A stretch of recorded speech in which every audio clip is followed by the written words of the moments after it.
ગત વર્ષે સાબરકાંઠા સહિત સૌરાષ્ટ્ર અને કચ્છમાં ગાયમાં લંપી વાયરસના કહેર બાદ આ વર્ષે રાજ્ય સરકાર સતર્ક બન્યું છે।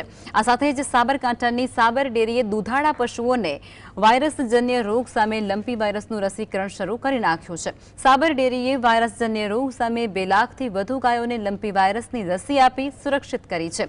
જોકે હજુ 50%થી વધુ રખડતા ગૌવંશના રસીકરણની તૈયારીઓ પણ શરૂ કરાઈ છે। સાબરકાંઠા જિલ્લામાં અત્યાર સુધી 280થી વધારે ગાયોને લંપી વાયરસ થયા હોવાનું પ્રાથમિક ધોરણે સામે આવ્યું છે।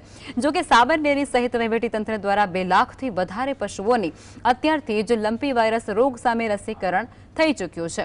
લંપી વાયરસથી અસરગ્રસ્ત ગાય સાથે અન્ય ગાય સંપર્કમાં આવે તો લંપી વાયરસની સંભાવના વધી જાય છે। ત્યારે તંત્ર હવે રખડતી ગાયોના પણ રસીકરણની કામગીરીની તૈયારીમાં લાગી ગયું છે।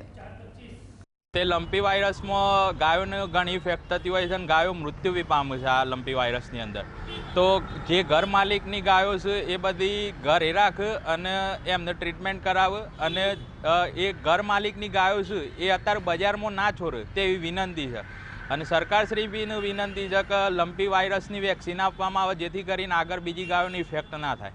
ઈવીકે એમરી જે મોબાઈલ વેટરનરી સેવા છે સરકારશ્રીની તેમજ સાબર ડેરીની જે ડોર ટુ ડોર સ્ટેપ ટ્રીટમેન્ટની વ્યવસ્થા છે અને સરકારી પશુ દવાખાના, પ્રાથમિક પશુ સારવાર કેન્દ્રો તેમજ ઘનિષ્ઠ પશુ સુધારણા ઉપકેન્દ્રોના તમામ અધિકારીશ્રીઓ અને નીચેના સ્ટાફને આ રોગ કઈ રીતે ફેલાય અને એને કાબૂમાં લેવા માટે શું કરવું જોઈએ, કઈ તકેદારી રાખવી જોઈએ એ બાબતે માહિતગાર કરવામાં પ્રક્રિયા